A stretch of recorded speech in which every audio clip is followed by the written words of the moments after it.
Yes, welcome again once more to the Outcast Intellectual Podcast, where we have conversations that nobody else has the courage to have. Well, I'm sure somebody's having them somewhere, but today I have an aberration of normal circumstances in the form of the magical, whimsical, and many other complementary adjectives Adam Nassor, which is at least how everybody else is saying her name. So hopefully I'm not getting it wrong. Yeah, Because, you actually didn't butcher it. Congratulations. And thanks for having me. It's a pleasure to be here. yeah, man. I mean, I had to, because it's like so much of like where I come from. And I think it's part of the reason why we even just kind of gelled, even just during like the HIC days, is because I just don't have any time for excuses. You know what I mean? And obviously you don't either. And when it came to like even just like knowing how on top of everything you were, like, I mean, then, now, and everything, I didn't even know that that you had a supposed disorder, as other people would say it. So I guess before I can even just kind of ramble on it, you know, can you just kind of like mention like your situation, just like how, you know, what it was like to grow up with that before, and then maybe like how you transitioned, like your mindset or so on? Sure. So yeah, like I got diagnosed with Asperger's syndrome with 19. And before that, like I grew up in Bavaria, like in the 1980s, like 1988, I was born, then the 90s basically, and then the early 2000s. And back then, autism was something that nobody had a clue what it is.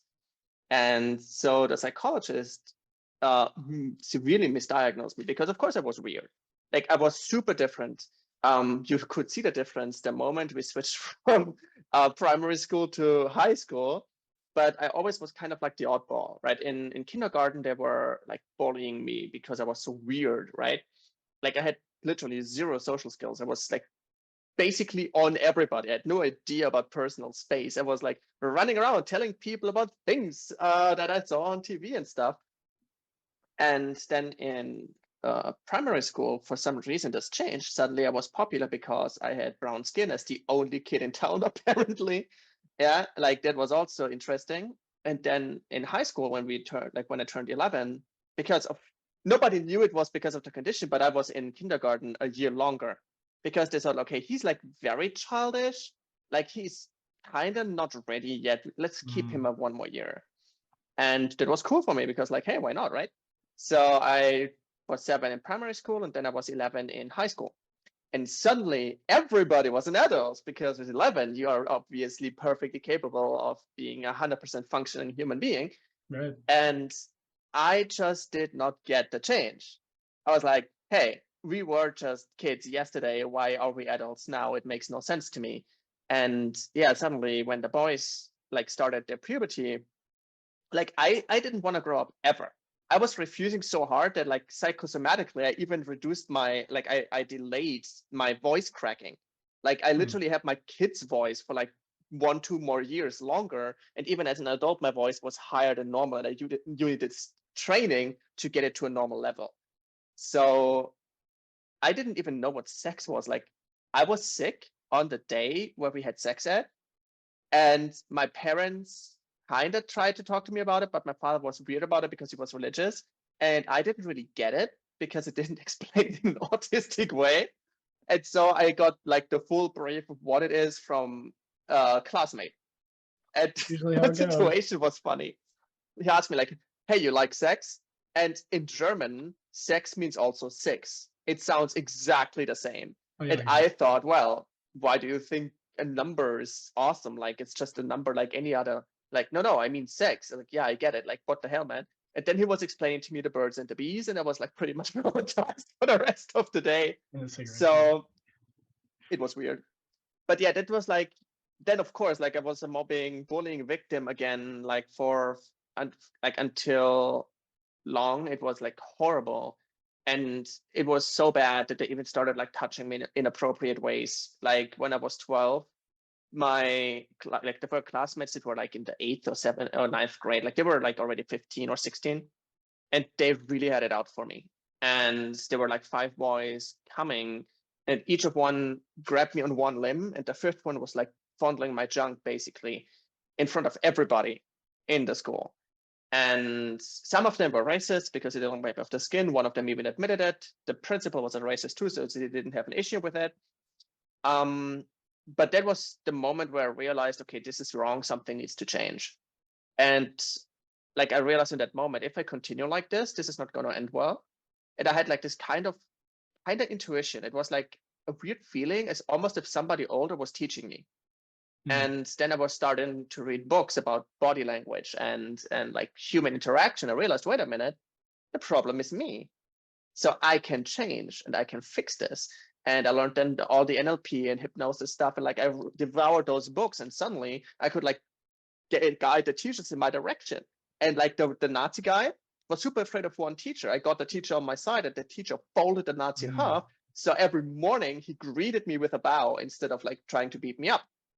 And I realized, okay, this is awesome. And then I improved my skill sets and stuff. And then with 19, I had another, like I was, with 15, I was misdiagnosed with psychosis, and I was in a mental health institute for children.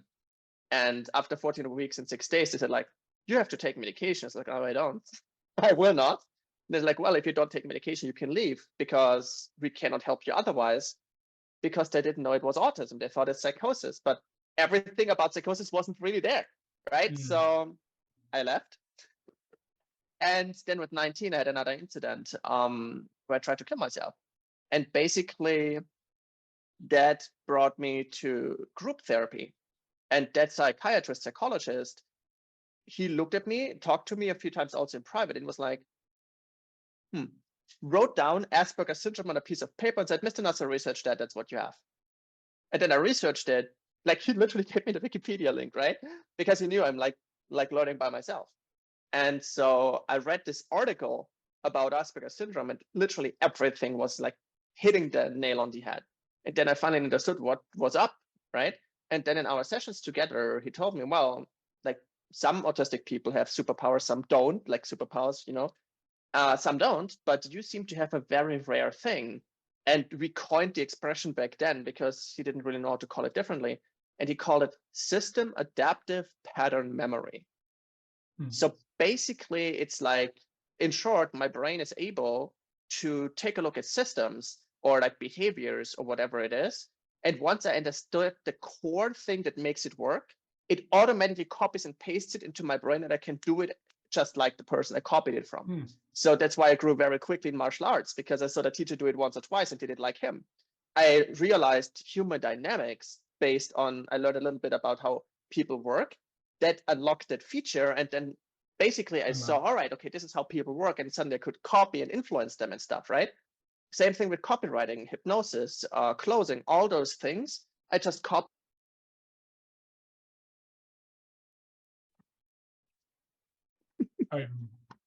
Your audio had cut off for a few seconds, but I think it's back. Oh shit, when? Yeah, it's, I don't know what it was, but yeah, Skynet's coming for us all. It's kind of funny because it's, you know, normally that's like there's like the stereotype, right? Is that like somebody who's autistic is really friggin' awkward, but they're really good at this thing, and so, you know, hopefully they can find a way to focus their life around that thing, and they can at least get by.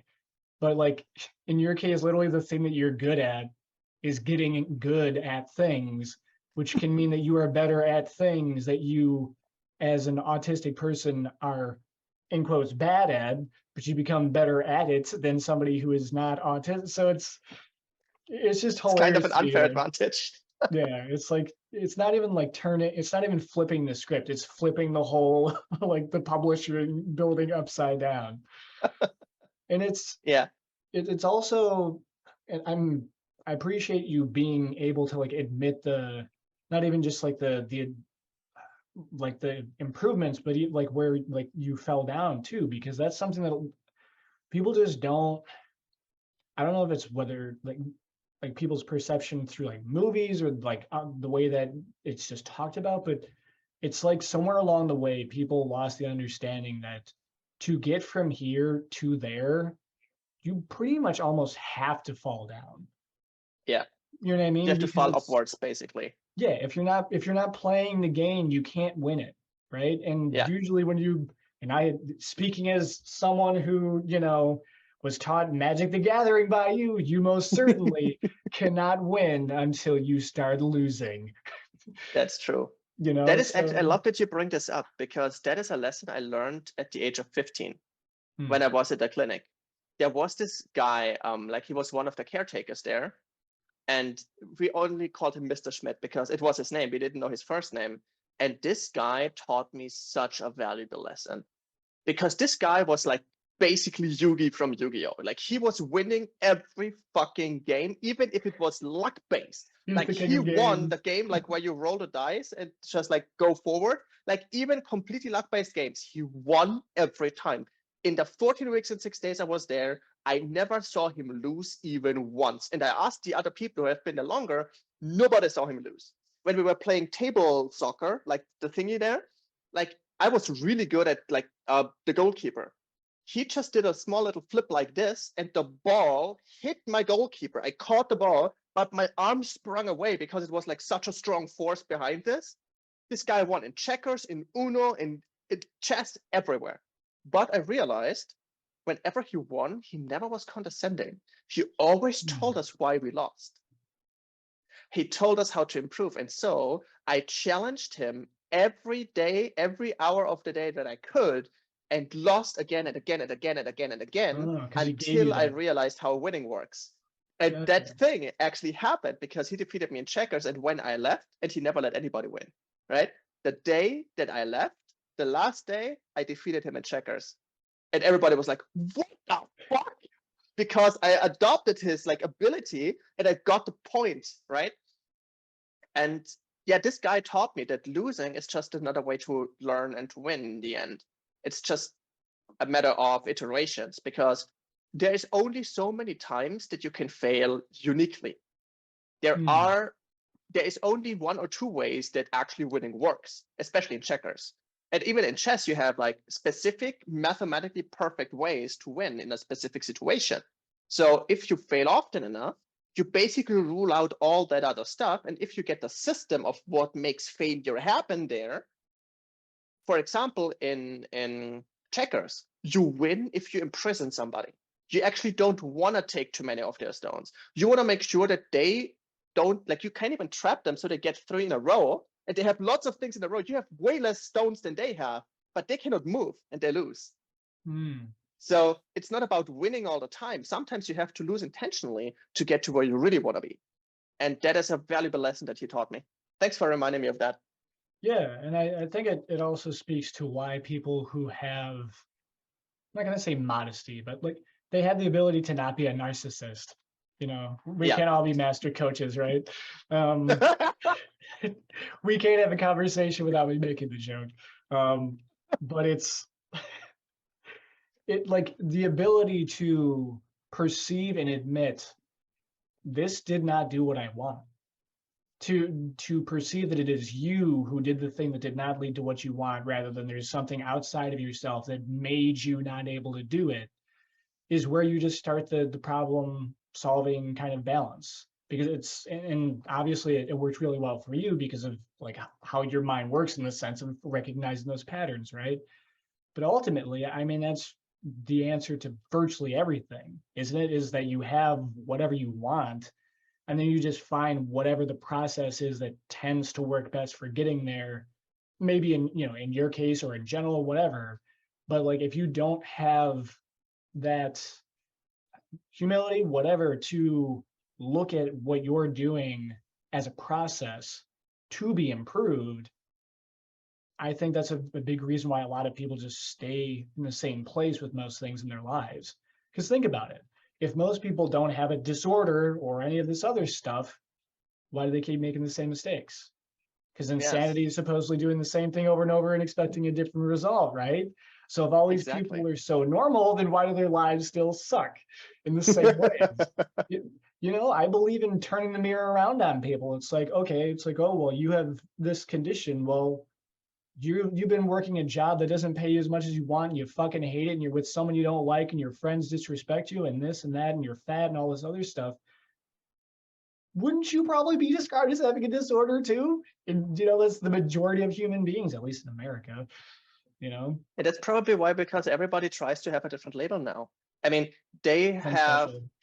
yeah, they have no reason. They don't see themselves as special. They don't have no reason to improve themselves unless they are sick, kind of, right? But like now that you see so many people like basically inventing their own illnesses, like every little bullshit thing, like I stubbed my toe, which means I have a step your toe disorder, and I identify as somebody who can't move his body straight. Respect me. Like that's the problem, right?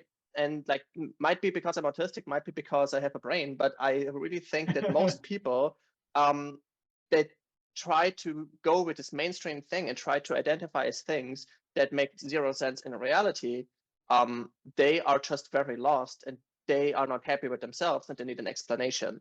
And just as like back then when your grains like molded, you thought it was God or the devil. Today you think if something wrong with you, it must be this kind of disorder. So take your pills, shut the fuck up, and be happy. It doesn't work like that. So That's the it. best way to actually deal with it is, hey, maybe you have a disorder, maybe you don't. The problem is not what you have. The problem is what you're doing about it. That's the challenge. Like I could have also said, oh, I have autism. All right, I can do anything then. I don't need to date because autism people can't have really relationships. Oh, nobody will ever understand me, right? And that is actually something where my parents had a big part in it, like respectively my mom and my grandmother, because I told them the diagnosis and they were like, no, you don't. Like I have the diagnosis here. I cannot do this. She was like, you can do anything you want. Doesn't matter if you have this or not. Like she basically immediately shut the victim mindset down and told me, doesn't matter what you have. If at all, you are brilliant. You know what you're doing. You can do this. You just need a little bit more drive and stop being on those video games all the time. That's basically What? that. But in her mind, in her way, she taught me that. And like, it is true. Like I saw people, like I've worked with autistic people as well for a while when I had my hypnosis practice. Um, so many people thought autistic people cannot do certain things. And then I showed them a trick or a hack or like this or like that, and suddenly it did work. Suddenly things could change. And there's nothing in the world that is one-sided. Everything in this world is at least binary, except gender maybe. Everything in this world is, it has at least two sides of looking at it. So if you say I have this disorder, even a disorder that has like negative traits, like I'm super fucking awkward. Like I literally had to learn how to interact with people, how to speak, how to do that. But my ability allows me to learn that fast. At the same time, like I have, sometimes I need like this completely shut myself off. I love to be flashy and stuff, right? But sometimes my wife noticed it. I didn't even notice this myself. If I'm amongst big crowds of people, even if I love it there, for some reason, sometimes I just like go to the toilet and I'm there for like 30, 40 minutes playing a game, not because I'm bored, but it's like my way of shutting down and like recovering, right? Hmm. And like all those different things, certain things are good, certain things are not helpful, but you can make them helpful in a way. You just need to have the right people around you who accept that. You just need to have the right way of dealing with it. And if you have any kind of disorder or label or whatever, and you only see the downsides, you are missing something, because you can turn almost anything into something positive. Yeah, I mean, it literally is just entirely based on your perception of it in that sense of, I mean, you literally just look at everything that's happened in the history of mankind, and you could just you or me could probably just find a way. Well, it's this or that. It's like it's things that people think are just like completely again just one way. It's like, oh, well, it's also this, and it's that ability to recontextualize whatever something is. I hope that's a word. It is now. Um, the nature of something is fundamentally what gives you that power to adapt to it in that sense. Because, like you said, you could have literally just like pigeonholed yourself into thinking, oh, well, I'm this, so I'm going to be like that. Why? Mhm. And that's the interesting thing to me because so I mean, and you know me well enough to understand why I would come up with stuff like this. But whenever there was this big thing about like asking what is your superpower for like I feel like for like the last half of the year or something like that. And for whatever reason, I just kept hearing that question everywhere.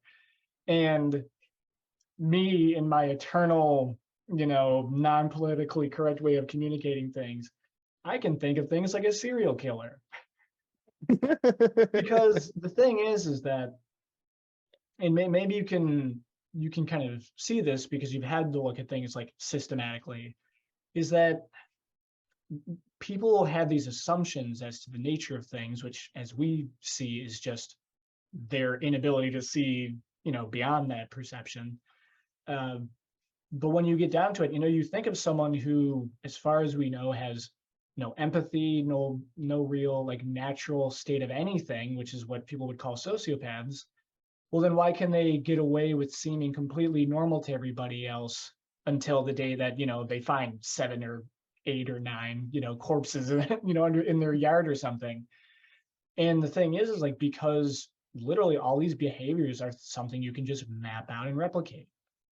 Yeah, And people act like it's like, oh, like you either have this or you don't. No, it's even like very culture. malleable. You go to another culture, and that's another reason why.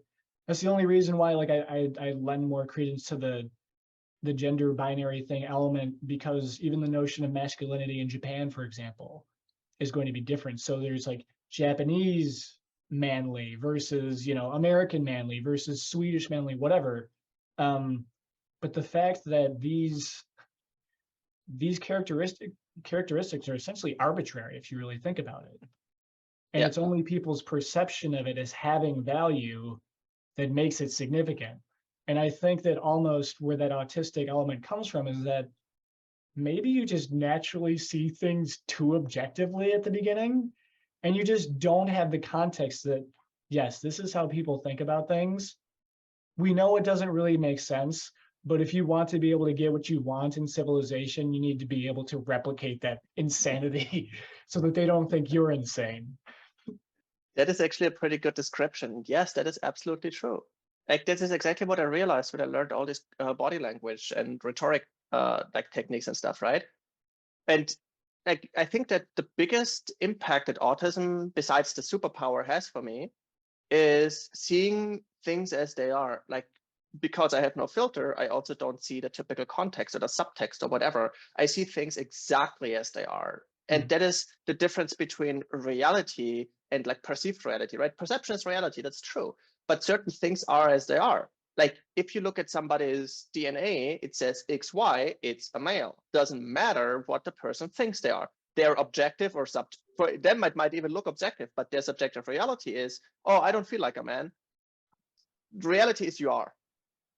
And the same thing is true for almost anything else. You can say, oh, I have this disorder. Yes, that is theoretically the case. What do you want to do about it?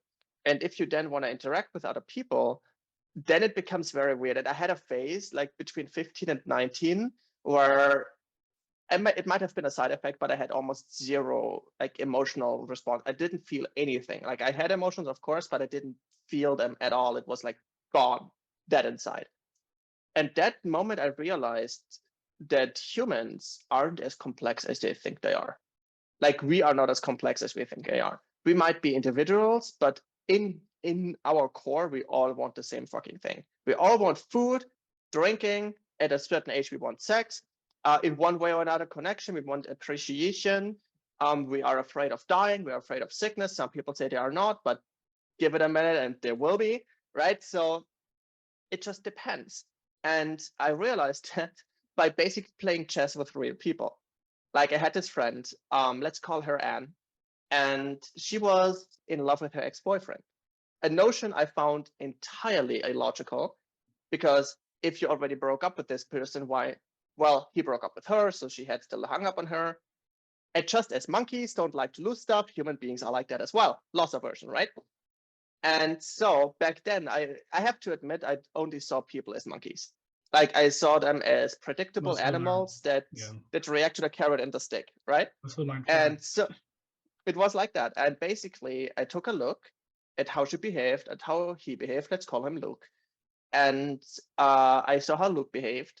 I know his friends. I built up a chessboard. I put people in their respective positions. And then I knew, all right, if Anne gets together with him, she is like a whimsical 15-year-old girl. Like, what's going to happen? She's going to be bored of him after 2 months, right?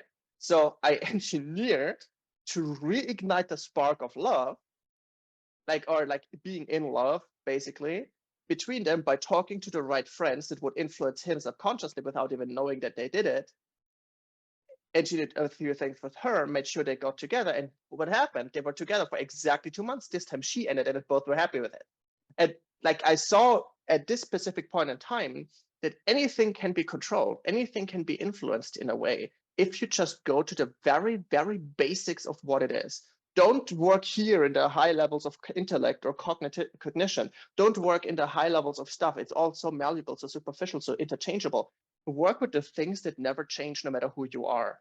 And for example, Dr. Paul Ekman has great research on that. Like we have the 6 human basic emotions. Like originally there were 7, but he like removed contempt from the list. But basically, happiness, sadness, surprise, fear, anger, disgust, and what was the other one? Yeah, disgust. Yeah, the 6th one. They are the same no matter where you are. And as soon as there is something that is the same, no matter if you're man, woman, black, white, Asian, doesn't matter where you are. As long as there's something that is the same, it means there's one button you can press for everybody that works in the same fucking way. And once you understand that, it's very easy to adapt. It's very easy to fit in almost anywhere because you just have to follow the principles that are the same anywhere. You don't have to learn complicated structures. You just mimic what's out there and you do it. The only problem with this is after a while, it will feel empty. It will feel like you're only wearing a mask and you don't know who you are anymore. And that is where the downside comes in of that fitting into everybody. And it takes it took some therapy for me as well to understand that a person isn't just one thing. A person has multiple parts, multiple facets of their personality. And depending on what you mimic, a part of this personality comes out a little bit more and another part goes down a little bit. It's just like a concoction of multiple different elements of who you are. And so many people nowadays want to define themselves for one personality trait. I like Harry Potter. I am in this fandom, and that's all my personality is. I identify that I want to put my dick in this, or I identify I want to fuck this. And that's everything they talk about it, nothing else. That's sad. You have so many more aspects to your humanity that make you valuable as a person. You don't have to just focus on one thing. Right. And I think that is an element of why it's a like I have an issue with what I call pop psychology, which is even just the notion of like think about it. And what is a disorder? It's a series of like a set of characteristics that is seen as compromising your ability to function in society, really. And it's not even your ability to function as an individual because you put what's called a sociopath into like nature, they would thrive far better than like probably 90% of people because they have no compassion. They have the ability to just evaluate the things and make a decision based purely on the objective, whatever. It's like whether or not you have a disorder or you have the key advantage is entirely dependent on the context of the situation. And so for me, like when I saw things like this, even like when I was little and I would see people saying stupid shit, it's like, whatever, it's because on one level, I understood early on that people will just believe what they believe, but then I also never learned it. But, it's just thinking of the nature of how everybody has these, I'm not going to say predetermined, but these largely static sections of characteristics that is what you would maybe even define as that person. If they adapted and changed to literally everything, then they would not really have a self, I guess, in that sense. But to even think of it in that sense of like people's ability to adapt to things, it's almost like people trying to stand for this or whatever that is people reimagining who they are relative to the outside world, because as the outside world expands and there's all this other stuff going on, they feel the need that in order to connect with it, they need to be, that notification that actually gets somebody to tap through or whatever. But of course, most people do this subconsciously and they're not aware of why they're doing it. And that is interesting to me in the sense of how the sociology affects the psychology, because I think there's also a misperception that you just have your psychology. And the more you look into these things, you understand things like neuroplasticity, that even genes that are turned on by genes that could have not been turned on, but were turned on by stress, can also be turned off and things like that. Just how malleable all this stuff is. People, most people are honestly just acting like those monkeys where they're just like walking around. It's like, if you wanted them to eat that piece of cheese, you would know how to do it because you know what they're going to value. Yeah.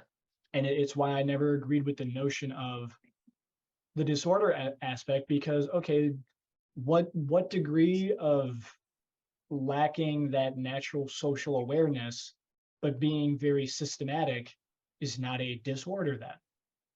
Yeah. Because everything's a spectrum. Like they talk about this, the spectrum of autism or whatever politically correct bullshit they use to, describe it, so nobody needs to feel bad about it. Because I think in America they don't even call it Asperger's anymore because they don't Yeah, want this people. just say you are on the spectrum and that's it. Yeah, and it's like, well, you're on the spectrum of humanity, motherfucker. Like I don't know what you what you're trying to say here, because so many people, they're so insecure that they will spend most of their free time trying to identify as this thing, or make people feel sorry about how bad their days are going and things like that. How is Yeah, that not what we would call a disorder? And it so is. in a world where everybody is insane to one degree or another, what point does it matter to say you're this particular brand of insane? Okay, fine, drink Sprite. I'm going to drink Coke or coffee or tea or whatever. But it's like, who cares? Yeah. I think it only starts to become a problem if somebody is like disrupting the flow of society. Like, for example, if somebody is so depressed that they constantly want to kill themselves, and that's the funny thing. Everybody says my body, my choice. You have all the rights in the world, but as soon as you want to kill yourself, people don't give you that right anymore. Like when I tried to kill myself, they literally like took that away from me. I'm happy they did, by the way. But at the same time, any kind of disorder, any kind of mental event or whatever you want to call it, has a kind of principle behind it. And I see that mental disorders are like living creatures. They want to make you feed them. They want to stay alive. And depression is healed and cured basically by social connection and people who understand you and give you what you need, because depression is sadness. Sadness is about relationships and about loss. But depression isolates you.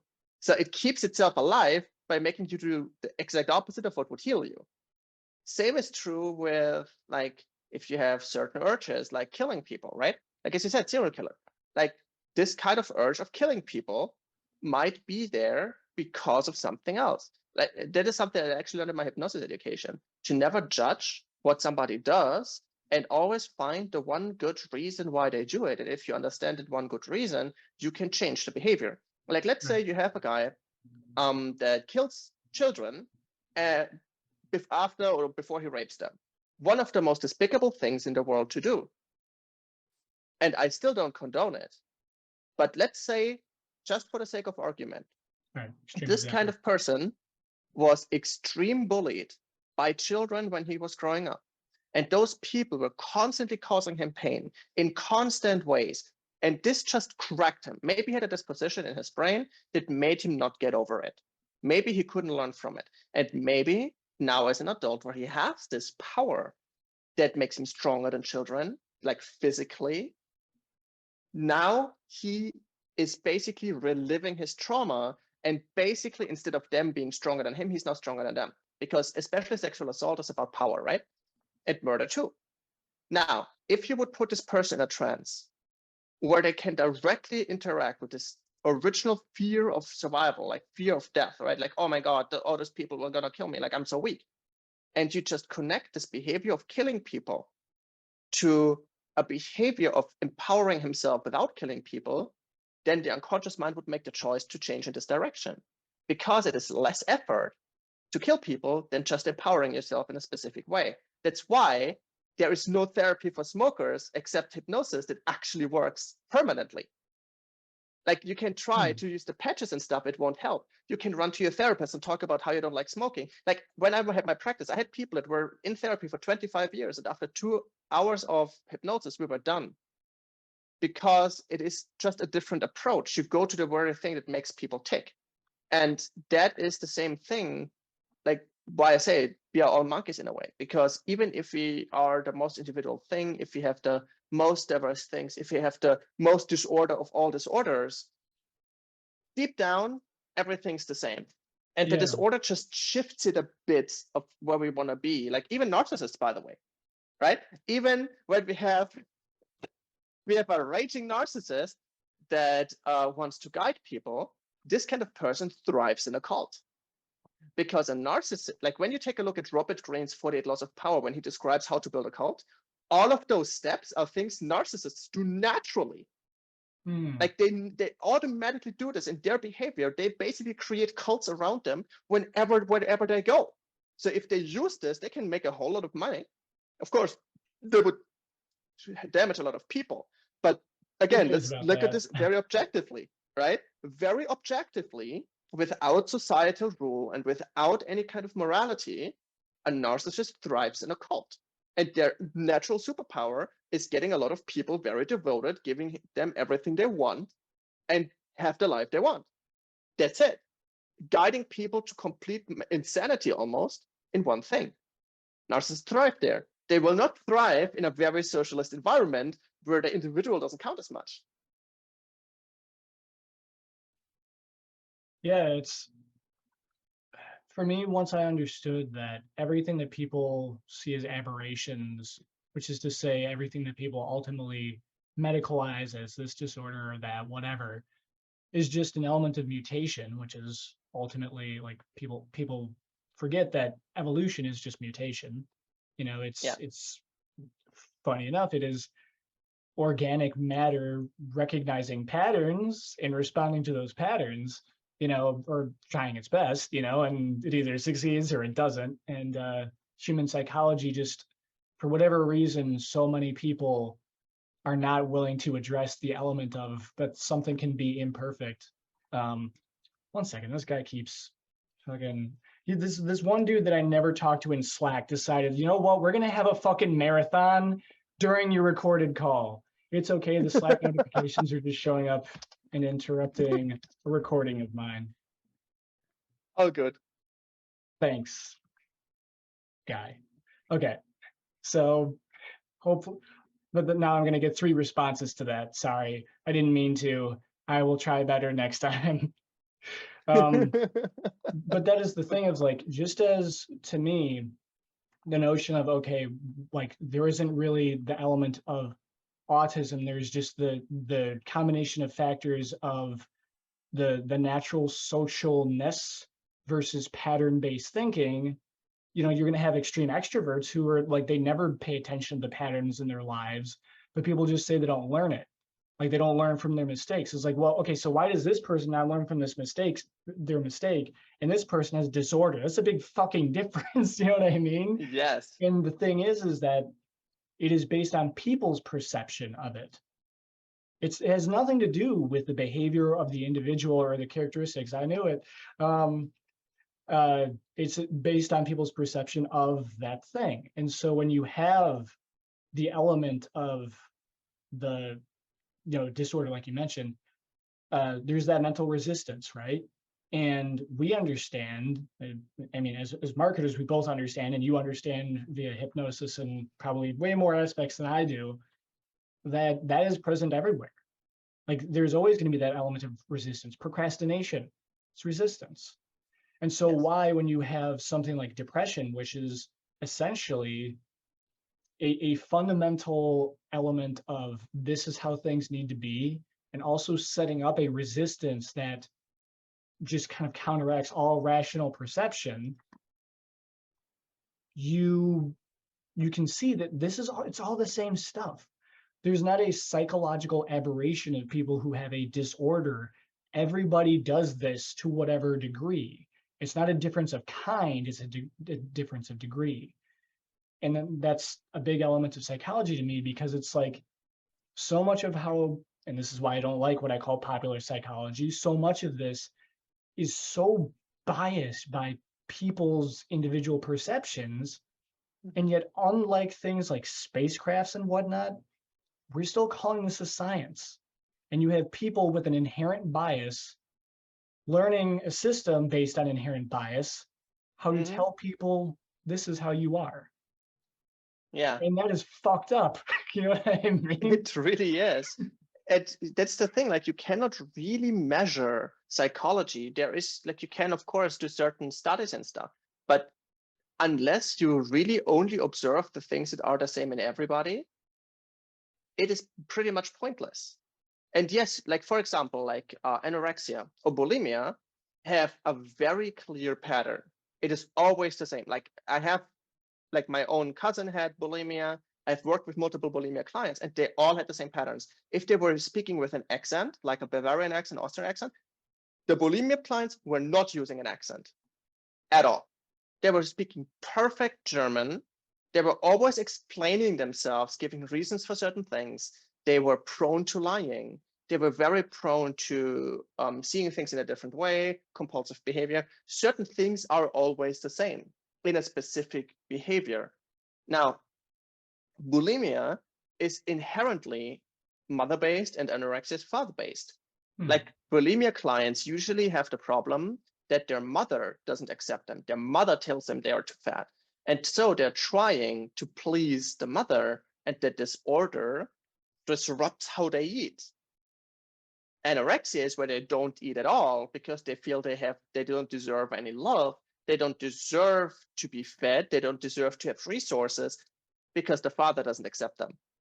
So for the mother side, it's an overflow of resources and rolling it out. And for the father side, it's not deserving them at all. And so you see certain things are the same, but as you correctly stated, it is inherently biased in a way. Like, especially today, where psychologists bring their identity and their own personal belief sets into therapy. Like, again, I must look like the most transphobe person in the world, but basically, gender affirming therapists make no sense to me. Just as sickness affirming therapists would not make sense. Yeah, basically, what is that? like basically a gender affirming therapist is somebody that you say, hey, I identify as trans. I want to go to you for therapy so I can come to terms with me being trans. But here's the thing. That is now like my objective brain again. When did we prove that past lives exist and reincarnations exist?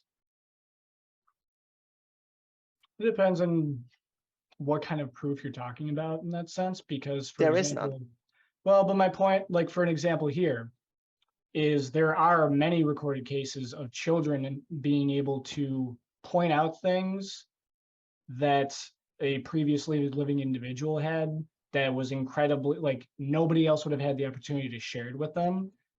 So of course, the way that that would be shown as proof it's very misaligned with what the notion would be of, okay, well, let's take X other children and see if they can remember past lives. You know what I mean? Yeah. So exactly. I don't fully agree in all senses with that, but I still do agree with the element of, okay, well, you just saying that you're like identifying with the past life and so now you're female doesn't even mean that's the case, because you could just be saying that too. So even if you believe in reincarnation and everything, it doesn't mean that everybody who says it's reincarnation that it would be true regardless. And you physically are now not that that sex. So even in that sense, you could say, okay, this is why I feel this way, and this isn't, I Doesn't don't change the fact what you are now. Yeah. Even if you in your past, I think you were a mass murderer, doesn't mean you have to repent now because this is in the past. New chance here. But why I asked that is, right, most trans people say they feel they are born in the wrong body. What does that mean? What is wrong and what is right? You feel different than who you are. Okay, I get it. That's called dysphoria. That's a disorder where you feel that reality is different than it should be. Just like people who think they should have one arm left or they should be blind and then blind themselves. It's just as much as a disorder. So it's the same thing. It is the same core issue. Now, they say, I want to be my true self, and the gender affirming therapist is helping them feel as their true self. But the true self is what you're born with, because truth means it is unmodified. Truth is pure. You don't need to add stuff to truth because it is what it is. You don't have to modify a cat, so it's more of a cat. You cannot pin That's true. dog ears on a cat and make it be a dog. Yeah, cats are And cats the enough same with, without being without right? being modified. Exactly. And that's that. So if somebody says I'm born in the wrong body, that is a disorder. And a real therapist would not try to have an agenda of making them believe it more. But all right, what makes you feel that way? Where does it come from? Is there a way that you can feel as yourself, even without mutilating yourself? Just putting out the options. But an affirming therapist doesn't even put that into the option. It's just, oh yeah, okay, cool. You say that's your, that's perfectly correct. And that same thing, like will we put the same logic now to any other sickness? Oh, I'm depressed. Oh yeah, that's right. You are so depressed. You don't need to heal. You're perfect at being depressed. You are perfect at wanting to kill yourself. There is no need to change. Come to me, give me your money, and I will make sure that you feel depressed for the rest of your life. I feel I like want to if you're kill myself. perfect at That's killing right. You yourself, should die. if you're Right? perfect at killing yourself, you're probably not hearing the affirmation. I'm just gonna say, unless you're like, unless you're like mentioning the idea of it. Rebecca's watching, by the way. Hey, Rebecca. She was saying like when you bring up bones from 50 years ago, you can tell if it's male or female, which is, you know, it's Yes. when it comes to sex. I mean, it's that is one thing where like for me, it's like either way. It's like people can say all they want about like they're like being like sexual, like non-binary. There's this variation. There's that variation. Look, like the and Krislin's here now too. And see, you are a Hey, popular Kristin. guy. Like Hey, it's your podcast, not mine. it's my podcast, but people weren't showing up like they were right now. But it's just that element of like the physical difference, even to take it to this say spiritual, you know, whatever you want to talk about at level. Let's have givens that consciousness lasts beyond like, you know, physical lifetime, and it goes from body to body, and it can in some sense remember previous lives. Okay, take that as a given, regardless of beliefs, you know, as a thought experiment. Even in that case, the inability to recognize that this lifetime is not that lifetime is still a misunderstanding. Now, I don't really think that it makes sense to talk about disorders for consciousness, because now, you know, this is getting really fucking metaphysical in that sense. But even if it's just at that sense, it's still incorrect. Because and I appreciate you mentioning like, what about the people who say like I don't shouldn't have this limb. My girlfriend actually, she has like a birthmark or something, which like I don't want to like butcher like the actual explanation, but like apparently in some cases those could be indications of like previous injuries or something, like in previous lifetimes, whether you believe it or not. So the interesting thing to me is that if somebody says I shouldn't have this limb, it could be essentially that consciousness stuck in that previous lifetime, unable to let go of it, and so it's trying to bring that thing to the present. Point is that regardless of what your beliefs are or aren't, it's still not true. Yeah, You know what I mean? In exactly. this lifetime, you have the arm. It's perfectly okay to have the arm. And if Yes. you are incapable of letting go of something from the past, it isn't everybody else's fault that you can't do that. And Yeah. in general, I'm a very existential person. Like I'm like, do what you want. I don't care. Just stay out of my way. You know what I mean? Uh, but I also do believe in that element of the objectivity where it's like, okay, if you want to jump off that cliff and try to learn how to fly by flapping your arms, that's your choice. As long as I don't care about you, like I don't give a damn. We have like 8 billion other people on this planet. Well, now 7,999,999.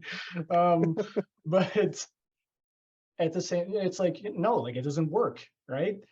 Yeah. So that is No kind of matter what you identify as. yeah, And I think, by the way, just to clarify that, I think that every perception is a valid thing. Like, for example, if somebody says, hey, I identify as whatever, and it doesn't match the physical reality, both is true in their mind. So I wouldn't disrespect a person just for believing something that doesn't match objective reality. But the question is, where does this lead to? What is the end result? right, Like, for example, I have friends who identify as different, as something else than they were born with. Right. I will not go out of my way and shame and say, oh, you crazy lunatic, you should be in a mental asylum. No, I still talk with them normally and I still accept them as who they are as a person, because ultimately the pattern of behavior that is in front of me doesn't care if it's like male, female, or whatever it is. I care, are you a dick or are you not? Are Right. you a good person? Are you not? Are you a person I want to have in my life or not? Yeah. And that's the point that is important. But the thing is still, it doesn't change the fact that their perception doesn't match their physical reality. And when we compare consequences and you want to lead life in a safe way, you have to focus on things you can predict and control. And your perception cannot be controlled. Like, look at people who are fluid. They are male now. 5 minutes later, they feel like a female. 6 minutes later, they feel like a squirrel. I don't know, right? And that's the Feel thing. like a woman. Yeah, and you can't really control it. But the thing is, if you identify as, like, let's say I identify as a bird and I feel like I should be able to fly, you can flap your arms and you will still fall down and die. So how is this impacting things? Or, like, for example, transgender athletes who are completely dominating female born women. Like, there is only female born women. Yeah. So basically they would completely dominate women's sports. They say, I'm a woman. No, you're not. You identify as one. That does not change your physical reality. Your And skeletons the same, change, Adam. Their musculature. no, they are not. And even if you take hormones and whatever, yeah, sure, you can take certain hormones before you hit puberty and stuff. But here's the thing, before you hit puberty, you don't even have sex yet, hopefully. So therefore, how can you know your sexual identity if you don't even hit puberty yet? I mean, you have the front-facing sexual organs in that sense. Yeah, I sure, mean, but like you like, don't have the they don't testicles even yet, but grow until you have your puberty. You don't, well, males have a penis, yes, but at the right. same time, Right. that doesn't really work yet until it's time. So I don't know where those parents are getting the notion from, and I feel that this is the problem. And, like, going back to the beginning of disorders, right? Parents used to be people who guide children.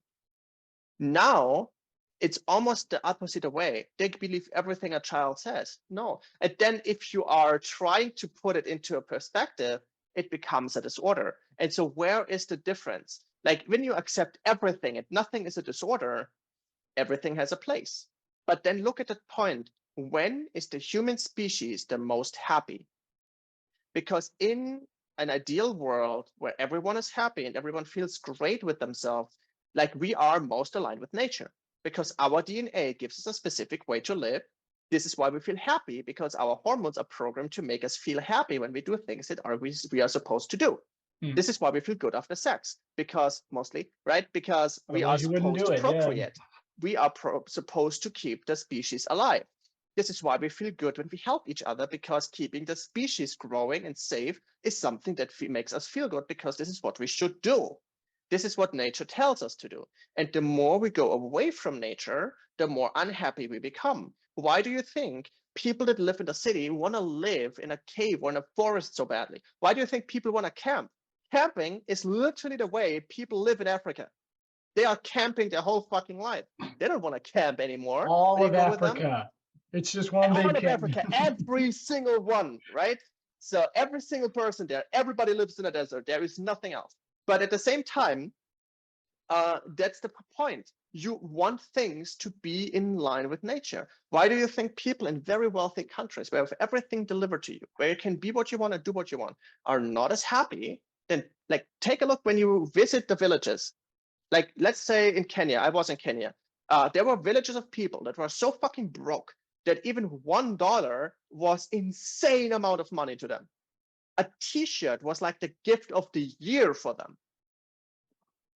They were so much more generous and so much more happy than people who have hundreds of thousands of dollars. Why is that? Because they are more aligned with nature.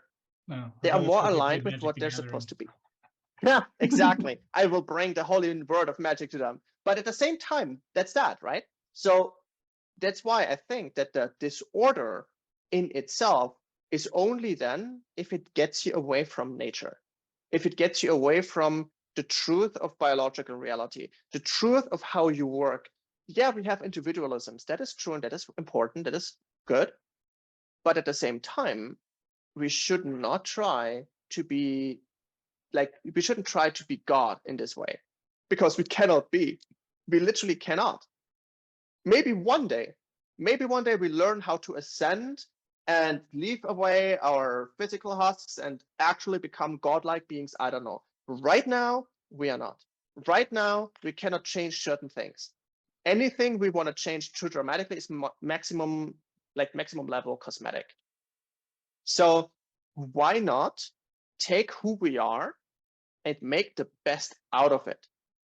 Like, I don't try to go to brain surgery to get rid of my autism. I don't try to go to therapy to get rid of my autism. I went to therapy to get the most out of it. Later, I actually took therapy specifically for autism because I wanted to learn how to master my gifts. I want to master myself.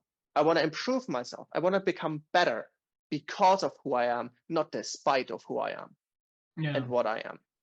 And I feel that this would make it way easier for people with disorders to be like, yes, you feel different. Yes, you don't feel like everybody else. Yes, you feel like shit. Yes, certain things are not meant for you. Yeah, sure, society is not built for your specific condition. But society is literally the lowest common denominator. Right. Society tries to be everything to everybody. So there is a way for you to fit in a specific kind of way. You just have to first come to terms with who you are, make the most out of your gifts, and turn what makes you weak into a strength. And there is a way for that to do it, no matter what it is and where you are. Yeah, and I mean, when you think about it, this is something that I'd even gone over, even just like thinking about it myself, where it's like everything that is valued is necessarily abnormal, which is to say extraordinary. You know, even the word you use to describe it, you know, changes the perception of what it is, right? But there is no such thing as a celebrity who is perceived as normal. You could say that there are people who are popular because they're, you know, the girl next door or an everyman, but even in that sense, they are defined by their contrarian nature compared to other celebrities. And so it's still a novelty. But okay, well then why is this person who's basically just like everybody else, nobody values them, whereas this person's like, oh, look, like they're so down to earth and stuff like that. It's because, again, like you are changing the presentation of it.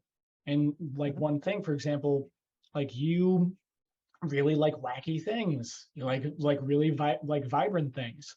Okay, well then how do you go from being, you know, the friggin' super awkward guy that nobody wants to talk to at a conference, like who let him in here, to the guy who's doing magic presentations on stage, everybody remembers your suits and stuff. Like, it's about the presentation.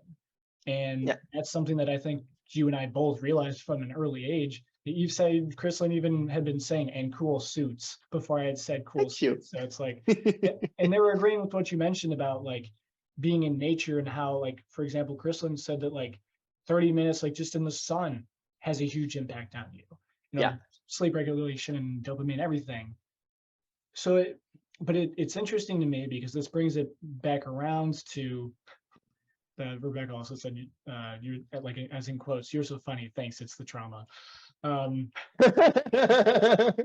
I mean, you know, but the element of being born with X, you know, what is the natural situation, and also conscious manipulation of perception of usage also comes into the notion of, for example, whether it's like gender elements or and so on. And I'm using this just because it does like line up well. It's like, because we have to be fair, right?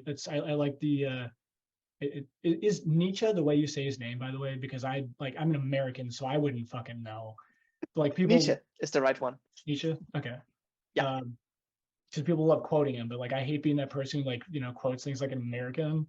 It's like, you know, Japan. I want to go to Japan someday. The Japanese. But the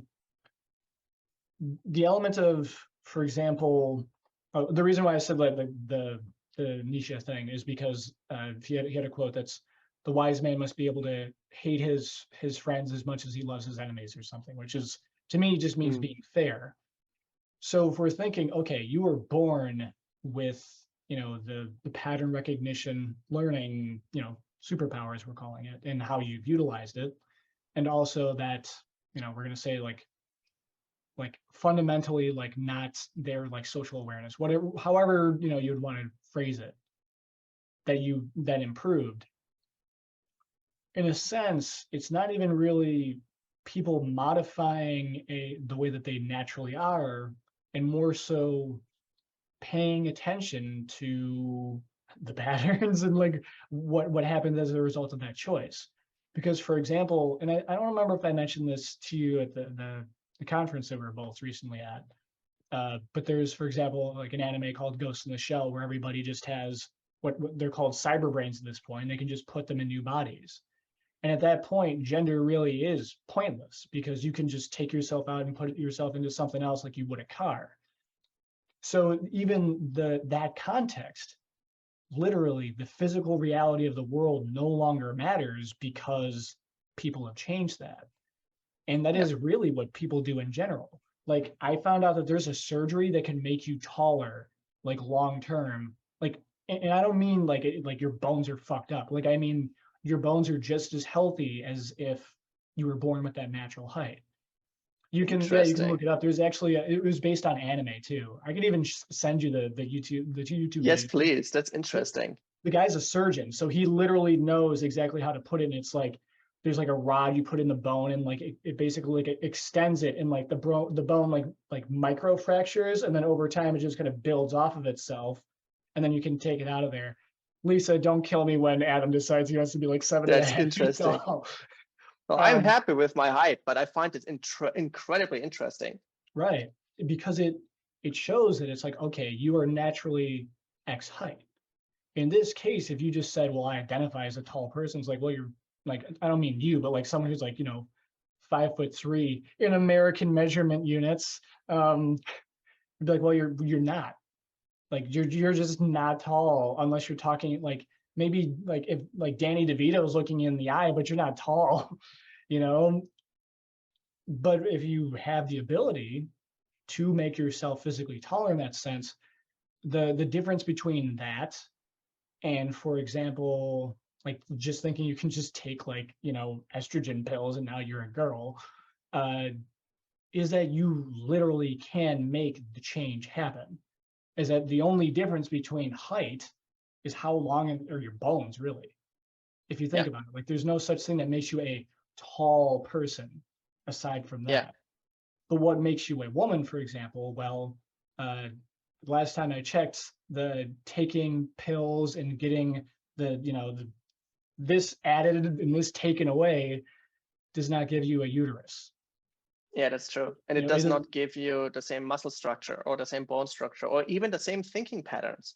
Right. Like, for example, when you take a look, like a female body has a different vision even. Like women have like a more broad vision, but very like shorter sighted. While men have like a limited vision, but more of a tunnel vision. It's because back then when we were hunters, like men needed to see far in the distance to make sure nothing comes in there, and they had to be like zeroed in on their prey and hunt it. While women had to make sure that all around everybody is fine, the children are fine, the group isn't under attack, and so on. And the same abilities that we developed back then are still present today. Now, right now, back then, men were stronger, and that was the #1 defining trait of strength and power. Women had the power to organize a group, to socialize, to get people on their side. Their power doesn't come from physical strength, but from social power. And today is the perfect environment with social media, with everything getting word. It is so easy today for a woman to gain power. Doesn't mean that she has to be a CEO or whatever. She could be if she wanted to. So easy for a man to say that. Yeah, right. I have but to at drop the same in time, the woke comment. Right.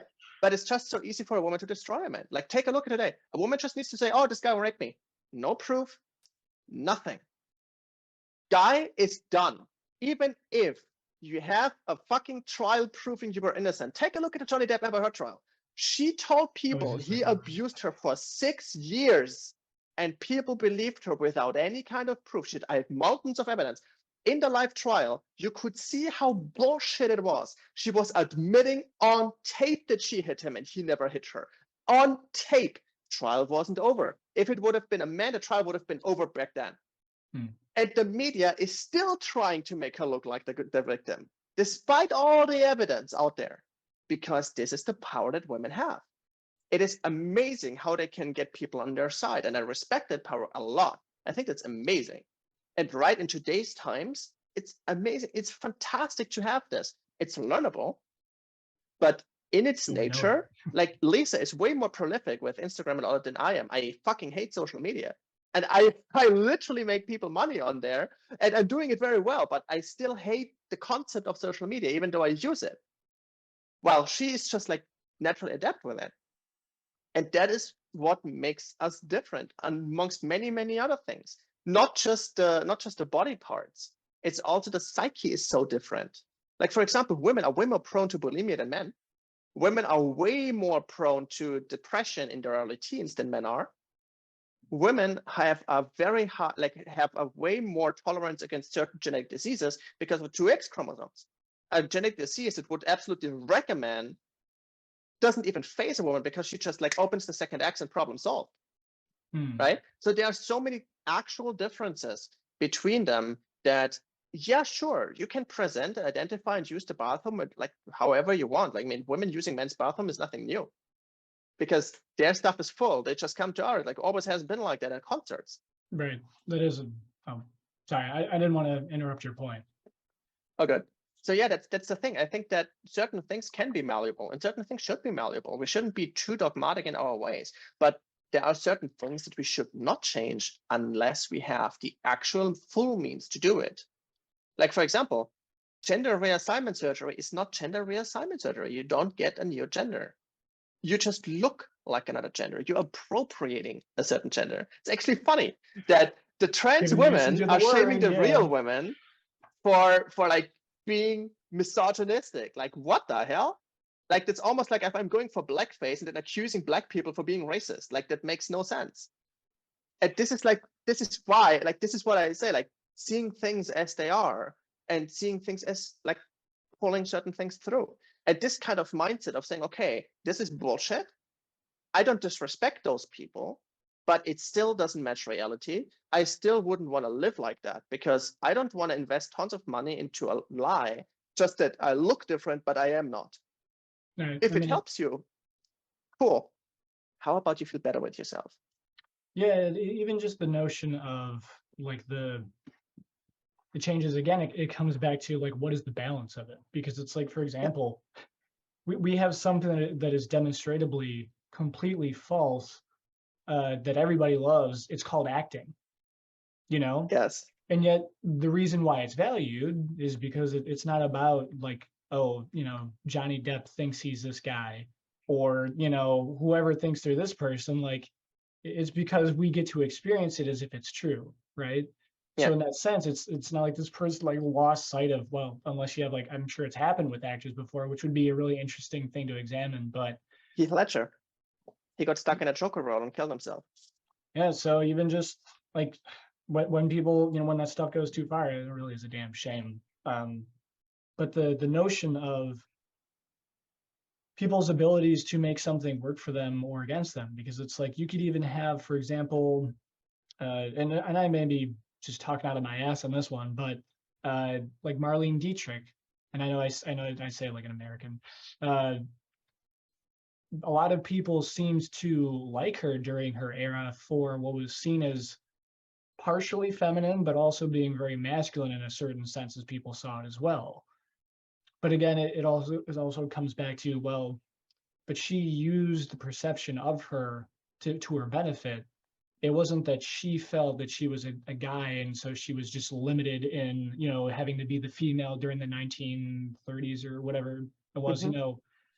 And so it comes back to the notion of like, how do I perceive this situation as being, and how much impact do you really have over it?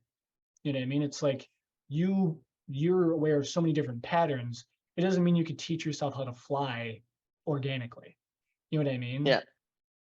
And but your ability to perceive that that's the case is just as valuable as, you know, anything else. And I think that is the issue, is that in an era when people treat belief as defining the truth, that is where you run into these issues. Because again, like, somebody who, you know, if you're listening to this or watching this, can easily get an understanding of like how you see gender, sex, and everything.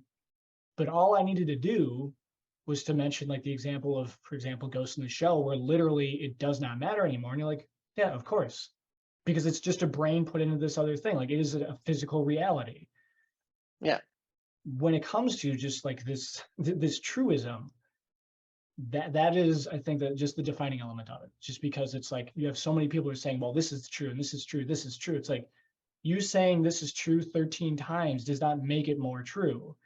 You being a fat ass on your couch yelling at the professional athlete why they could miss this fumble or whatever doesn't change the fact that you couldn't even get your fat ass out onto the goddamn yard line without falling over, which doesn't mean that you should feel bad about being fat.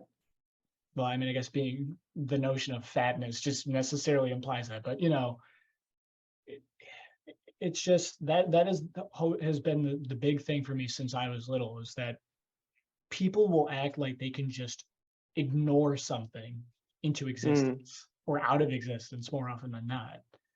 And Yeah, that's like children. You can't see me. yeah.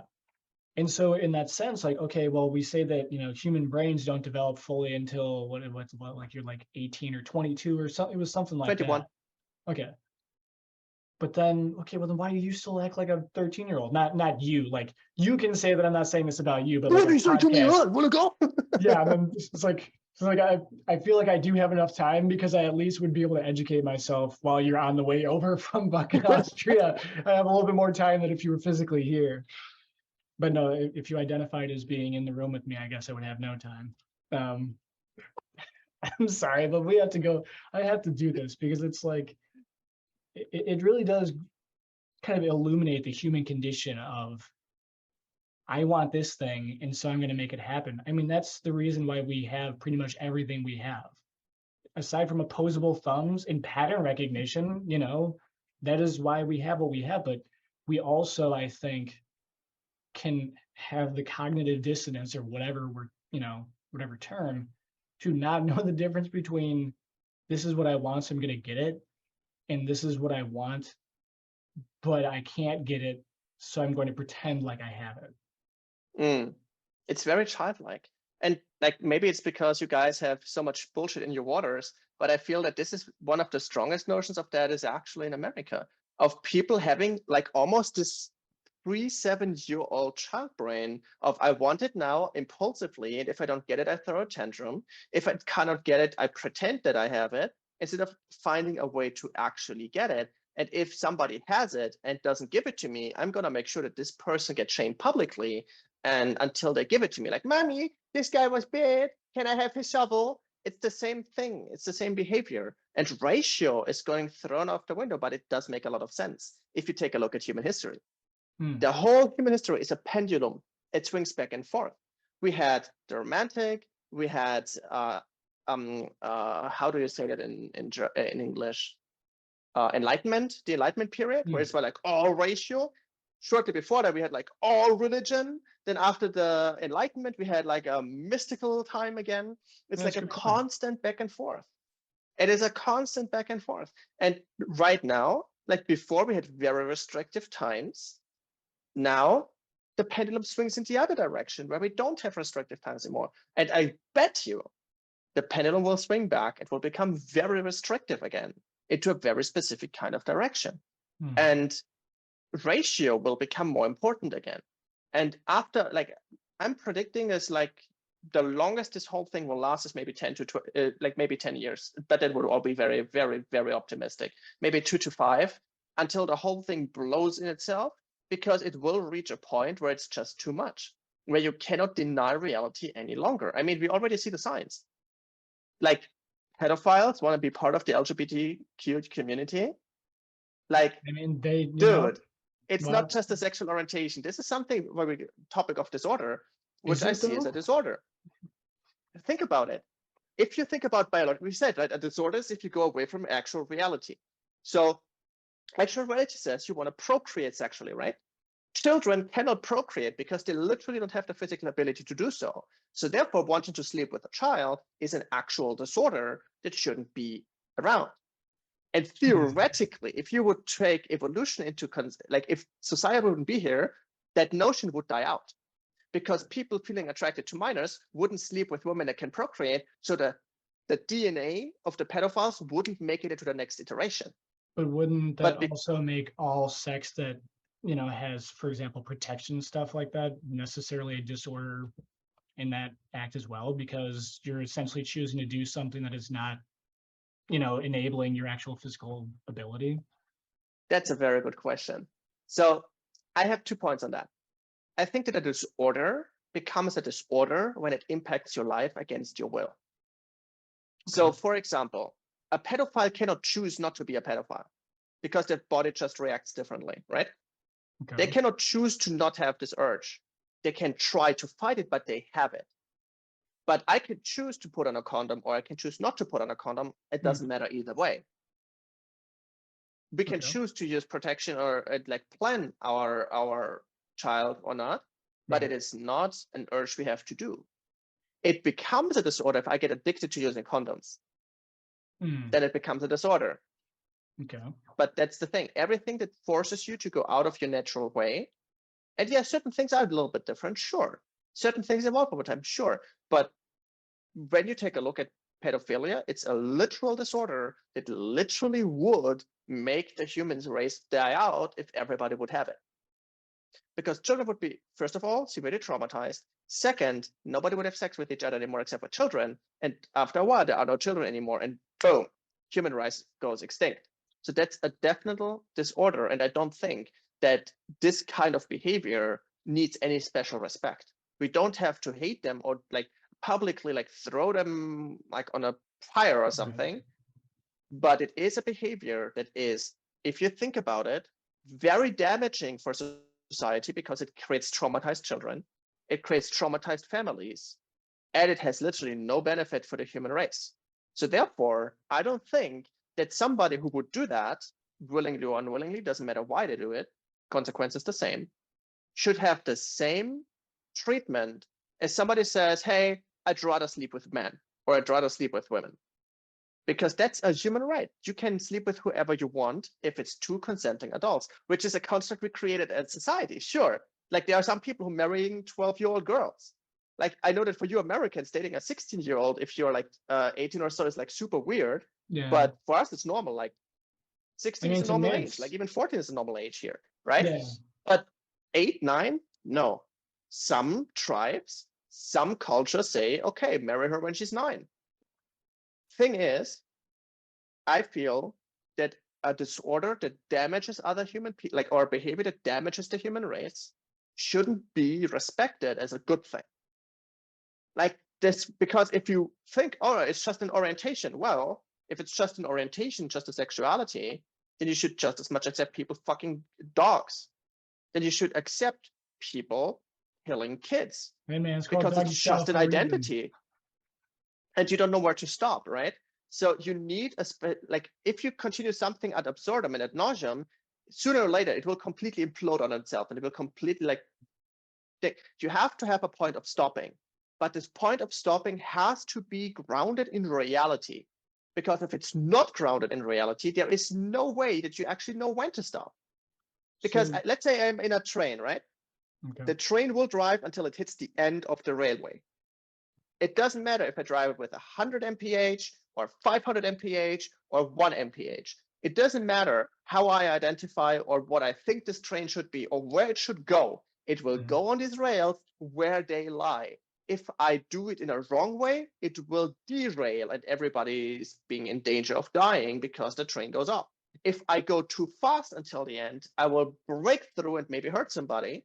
And in the end, the whole thing will go boom, boom. So I have to focus on the reality. How fast can I drive before it derails? When do I have to reduce my speed? When is the end of the road? So I have to adapt my behavior to not kill everybody. So that's why we have to look at physical, objective, predictable, and measurable reality to know when we stop at certain things. And accepting everybody and everything is a nice notion, but is unfortunately right now not realistic because there are certain things that shouldn't happen. And if we allow one thing, we have to allow another. We cannot have double standards, even though society loves having double standards. But we have to eradicate them, because if one person does it and it's okay, and another person does it, it's not okay, it makes no sense. I guess then let me present this idea to you then, because, for example, the notion of if this thing that somebody cannot control was present in everybody being an element of being a disorder, then once again, homosexuality would necessarily, in a sense, be considered a disorder in that sense, because I know that technically somebody who is attracted to their same sex could choose to have sex with somebody, whatever. But then again, somebody who's attracted to children could choose to have sex with somebody who's not a child. So it's like, at that point, it's kind of like splitting hairs. But in the sense of positive checks on population, and this is how one perspective I had on like homosexuality and such like that, is that people assume having more people is always a good thing, right? Because more people couldn't possibly be a bad thing. But there is something called, positive check, well, just checks on population, but in this case, positive checks, which is that, for example, even just the human tendency to have one child, or maybe two, but rarely 3, 4, 5 at a time, like in one birth, is a positive check on population, for example. And over like production, I mean, it's interesting to think of it that way, but is also a very real issue, because just like any other animal, we compete for resources. It looks different than it does for other animals because we have a system to provide us with those resources, but it's still the case. And so, if you had people basically never like one child policing like in China or whatever, then we would have even more and more and more people. And at what point does that start being an issue? And so where I'm getting with this is that while we as a species are necessarily inclined towards more people equals better, as a conscious, a self-aware being, whatever, that is able to see that we have a very real impact on the world, which means we also have a reflective impact on ourselves, having a positive check on population, which would be limiting how many people we have, which also means, for example, like homosexuality makes sense in that sense, that element to me. And so, yes, if everybody was homosexual and everybody only slept with that same sex, we would have no people. But at the same time, if we had everybody having kids at every opportunity, like you never have, like every time you have sex, you either are like fertile or not. You either have the kid or you don't. We'd probably be up to like 12 or 13 billion by now, if not more. And we're already overpopulated. So it's like, no, we're not. I mean, in terms of our utilization of resources. According to Elon Musk, we're not. According to Elon Musk, we have an underpopulation problem. Yeah, but Elon Musk's like thinking of it from the perspective of we can just go to Mars, which is a valid solution because then you're dividing the population. But relative to like the size that we have, when you have people like sleeping in tubes and calling it an apartment, I mean, but then again, I guess that's kind of like outside the notion of, people perceiving the situation. But my point is that even just the assumptions that we go off of are, again, still our assumptions. It's not a fundamental truth. Sure. We just like to think of it that way because, of course, every human being knows exactly what's going down, right? So it's just interesting to think about that because ultimately the rules that apply to everybody else do apply to us. It's just a question of how we choose to make it apply to us, That's true. I mean, that's what Kant said, right? Like categorical imperative. May always behave in a way so that your behavior could be a law for everybody. And if that is the case, like when we think about it like this, you are very right. Like if everybody would have children, then we would have overpopulation pretty fucking quickly and it would like completely spiral out of control. I agree. And in that case, then theoretically, when we go back and say like, hey, we have to scale down, then in this case, homosexuality would be super useful. Like right now, it is just there as it is. It's neither like harmful nor good or whatever, right? And it also depends, like, can you choose? Do you have to urge? Like, do you have the urge? And I think you brought up a very valid point there. Because yes, if I say homosexuals, like if I say, if you have sex with somebody who cannot procreate, it's harmful to human race, then theoretically homosexuals would be harmful to the human race, which I do not think this way, because I think it's like two adults that like consent to something, while I feel that the coming generation should have a choice. Like it's about choices, right? If a disorder is if you don't have a choice. And I think that if you impose not having a choice on somebody else, it's even worse. A child cannot choose yet, but cannot make the decision yet as it wants that. But once you're an adult and say, hey, I want this, or I choose to do that, okay, that's your personal choice. And your gene pool will reflect it later, right? If it gets passed on or not. But as a child, it might be that in your generation, you actually, like maybe your DNA was perfectly programmed to have an amazing, like generations after you, or maybe it would have an amazing talent, or you would have an amazing like physical prowess in a way. But because of the traumatic event, you will never use that. You will never get to there. You will never be able to live to this fullest potential because somebody forced himself on you. And that's what I think is the problem. And this is why I think that a pedophile is not to be seen as the same way as a homosexual. Because one person is just attracted to their own sex, but still consulting adults. The other one is messing up upcoming generations. And if you fuck up a generation, like again, like multiplying it on everybody, if you fuck up a generation, you fuck up humanity for multiple decades. And that's the huge difference that I see there. Interesting how we came here from autism and disorders to all of this. Yeah, dude. I mean, it all ties into itself. And I mean, I'm sure you and I could talk about it all day long. I also want to be respectful of your time as well. Thanks. But yeah, I mean, I think just to kind of like wrap up not even just the episode, but even just the thinking of it it all comes back to, the desire, but then also the process that achieves, what is desired and what is it like, how does it interact with everything else, right? Because it's like the way that you desired was what you desired was to like just like probably originally to just like not hate yourself and not feel like messed up or whatever, like to just be like, oh, like I'm just this person, and like not have people like, saying you're this way or that way. But like, ultimately ended up just being like to be the most high functioning person you can be in that sense. And the process that you took led to that being the case, and then there are people who want something and they go through a process that feels like it makes it the case, but isn't really the case. Or you could have people who want something and they go through the process that makes it true, but it also affects other things around them that is beyond just their sole desire.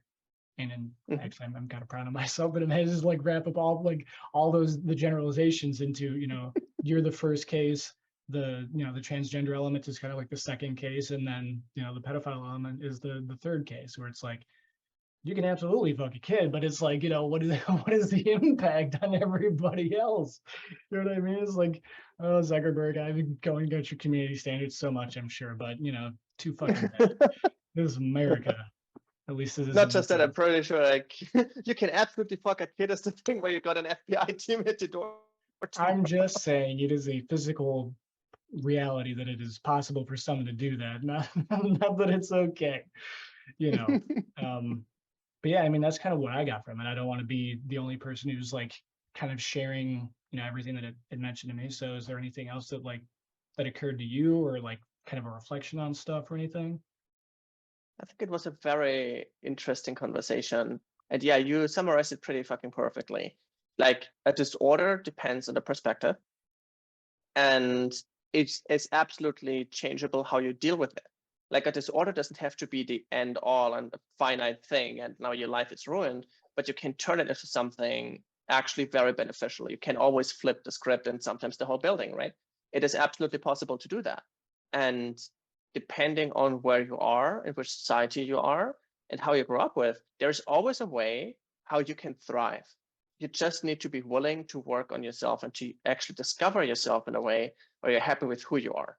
Don't waste time trying to be something you're not. Use the time being the best at being you. Damn. I mean, there you go.